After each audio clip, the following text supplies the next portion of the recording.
Tadi ya, kuncian yang pertama, jika ibu dan bapak nggak mau ngulang-ngulang nasihat yang sama, manfaatkanlah alam bawah sadarnya kebuka. Jadi kasih imun berapa lama, nggak banyak kok waktunya, hanya 2 atau 3 kali usia gitu ya. Jadi kalau anaknya sedang makan, temenin. Kalau anaknya mau bobo, jangan pilotok sama bapaknya aja, kadang-kadang pilotok sama anaknya gitu ya.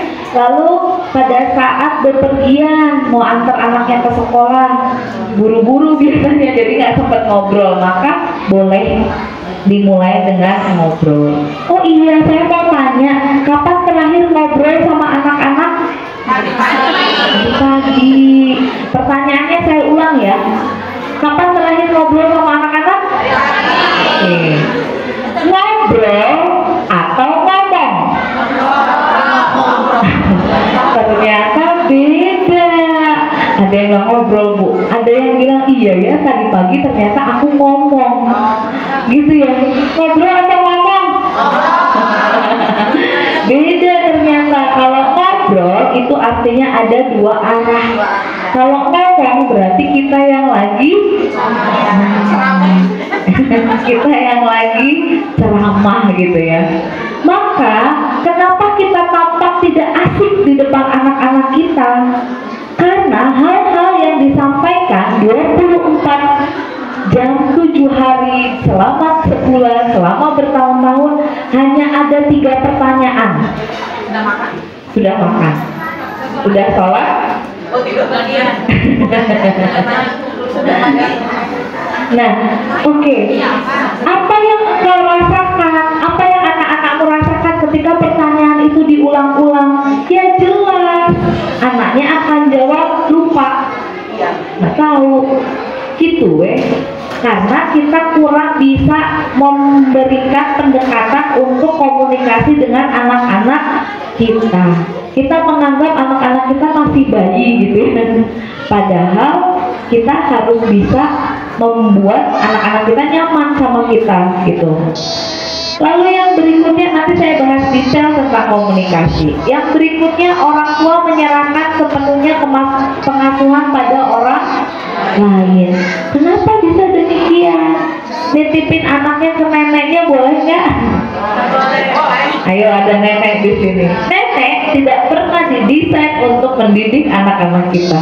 Sudah selesai tugasnya gitu ya. Dan tapi neneknya hoyong betul, tapi dia tidak didesain untuk mendidik anak-anak kita. Tetap kita yang bertanggung jawab. Karena kalau terjadinya kita menyerahkan pengasuhan sepenuhnya kepada nenek, umu, ate, mbak di rumah, bisa jadi value atau nilai-nilai dari orang tuanya nggak melekat ke anak-anak kita. Contoh.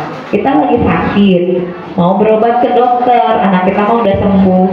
Mah, titip ya si dede, teteh lagi sakit pengen berobat ke dokter. Diantar siapa nih? Sama si A. Udah sok juk, hati-hati si amanilah, kata si nenek. Langsung pergilah kita. Kan nenek tinggal berdua nih sama cucu. Cucu nenek, kesayangan nenek, hoyong permen. Padahal anaknya baru sakit, hoyong es krim gitu ya. Kira-kira anaknya mau nggak? Mau. Padahal kita udah pesen-pesen jangan makan es krim dulu kalau batuknya belum sembuh gitu ya. Itu terjadi karena kita belum bisa menanamkan pengasuhan autopilot. Apa sih pengasuhan autopilot? Pengasuhan autopilot itu ketika anakmu tidak berada di radius kedekatanmu, engkau bisa trust, bisa percaya bahwa anakmu akan membawa value atau nilai-nilai di keluarga. Nggak gampang terbawa arus, nggak FOMO. Tahu FOMO ya Bu ya? Nggak galau kalau temennya mulai ngoleksi boneka Lalabu dia belum punya gitu. Nggak galau kalau temennya lagi ngoleksi sendal Crocs yang ori dia belum punya. Nyampe kayak ke sini kefomoan itu, terutama yang perempuan-perempuan sampai ya. Nah, bagaimana caranya kita berkomunikasi? Saya baru tuh dapat aduan tentang anak-anak perempuan yang sangat-sangat kurang bijak dalam mengelola keuangan karena dia punya rasa cemas. FOMO itu, FOMO tahu FOMO nggak Bu? FOMO etate apa ya? Yang gampang bahasanya. Nggak mau ketinggalan zaman. nggak mau ketinggalan tren. Nah, orang-orang yang punya indikator FOMO atau nggak mau ketinggalan zaman, dia biasanya hatinya sedang gelisah, khawatir, dan butuh pengakuan. Makanya kalau orang tuanya nggak bisa ngasih, biasanya dia akan khawatir tidak diterima di lingkungan sosial. Tugas kita adalah mengenalkan kelebihan dan value di anak kita untuk tidak meletakkan harga dirinya pada barang-barang itu. Boleh nggak sih beli barang-barang itu? Dah aku mah punya uang, bisa aku ngebeliin anakku sendal Crocs 1 juta misalnya gitu ya. Boleh nggak? Sah-sah saja selama anak-anak kita punya mindset bahwa dia butuh. Iya kan, barang itu dibutuhkan, bukan karena pengen. Nah, kalau misalnya karena pengen, kita bisa bikin yang namanya delay gratification, menunda, supaya pada saat anakmu merasa gagal di satu momen, dia nggak gampang stres, nggak gampang depresi, gitu ya. Oke, next yang berikutnya, peran ayah bundanya banyak yang ketuker. Gimana ketuker? Orang saya yang melahirkan, saya yang mengandung, ketuker gimana? Gampang indikatornya. Tanyalah ke anakmu, ayo mama sama papa saya galakan siapa? Ketika anakmu menjawab galakan mama, itu artinya perannya sedang tertukar. Karena sesungguhnya sang raja tega itu adalah ayah, sang pembasuh luka itu adalah ibu. Jadi kalau misalnya engkau masih dianggap lebih galak dari suamimu, itu artinya perannya lagi ketuker. Energi yang ditangkap oleh anak-anakmu cukup besar. Kenapa bisa? Ya bisa aja. Yang ngantar sekolah siapa? Mama. Yang ngangkat galon, yang ganti gas, nyuci motor, benerin genteng, nggak ya, itu nggak nyampe segitu. Tugas-tugas maskulin membuat area atau energi anak-anak yang tertangkap besar. Belum lagi ketika anakmu minta pendapat, minta izin, ma aku mau main, nobar sama temen-temen, diiyain langsung sama kita tanpa konfirmasi, tanya dulu deh ke papamu. Mama takut nanti takut dimarahin sama papa. Nah, situasi seperti yang seperti oke, nanti mama yang bilang ke papa, itu yang secara nggak langsung membuat kita sebagai mamanya energinya cukup besar. Kebayang ya Bu ya? Jadi sejauh apapun suamimu dinas kerja, kalau anaknya minta izin harus izin ke papa. Approval, decision maker. Kita kembalikan singgasana kerajaan ayahnya itu, kerajaan di rumah itu ayahnya, bukan kita. Tidak ada fitrah, tidak ada kapasitas kita di sana.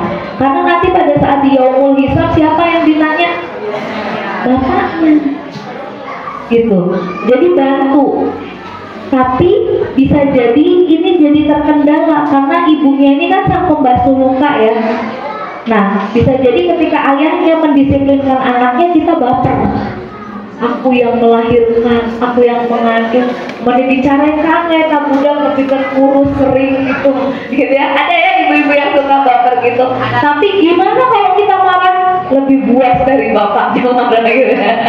Gitu ya. Dan itu terulang gitu ya. Nah nanti kita belajar sama-sama. Atau yang lebih parah, hilangnya peran ayah, poin keempat. Kenapa bisa hilang? Ayahnya ada tapi nggak ada, ada tapi tidak berfungsi. Ibu-ibu tahu nggak, anak-anak LGBT, terus narkoba, kenakalan remaja, seks bebas, hamil di luar nikah, anak laki-laki yang doyan main TikTok pantatnya digoyang-goyang gitu ya, itu semua terjadi karena bapaknya nggak berfungsi dengan baik. Penjara remaja, penjara anak itu di sensus itu biasanya papanya nggak hadir, hilang.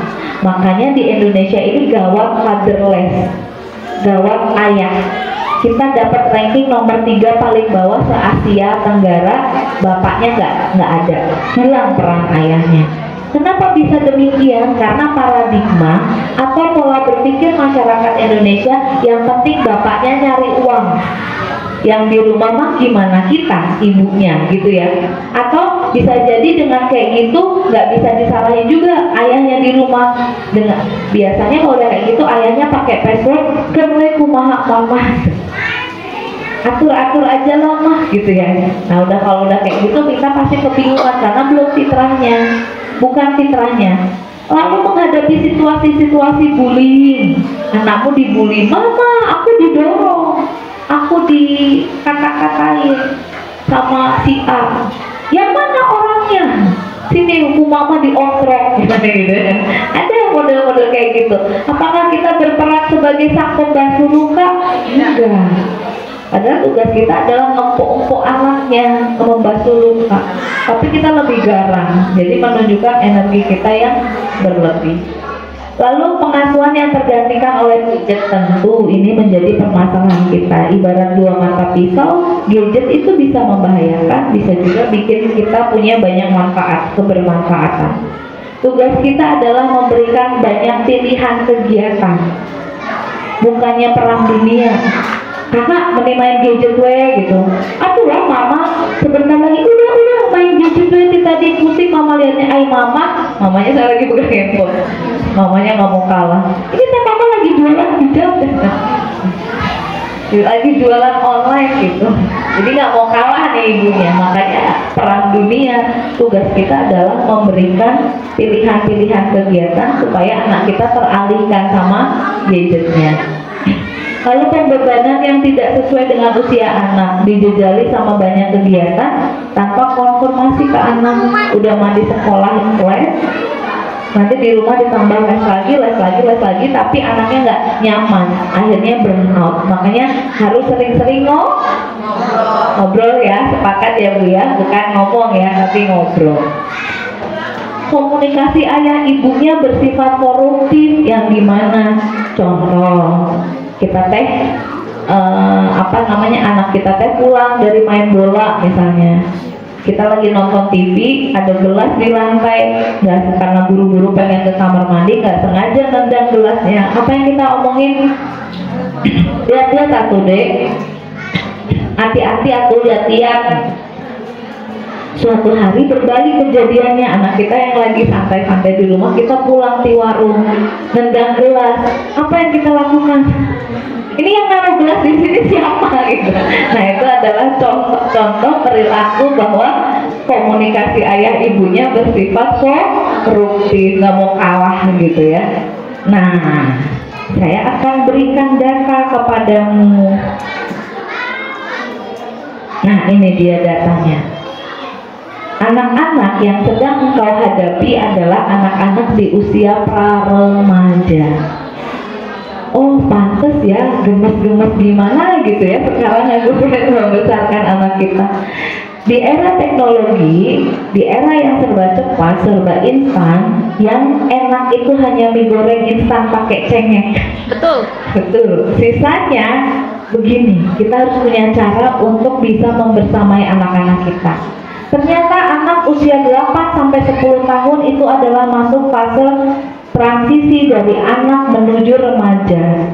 Makin gemes lagi remaja awal 11-13 tahun, remaja pertengahan 14-17 tahun, dan remaja akhir 18-20 tahun. Jadi nanti kalau anakmu 20 tahun minta dikawinin, boleh atau enggak?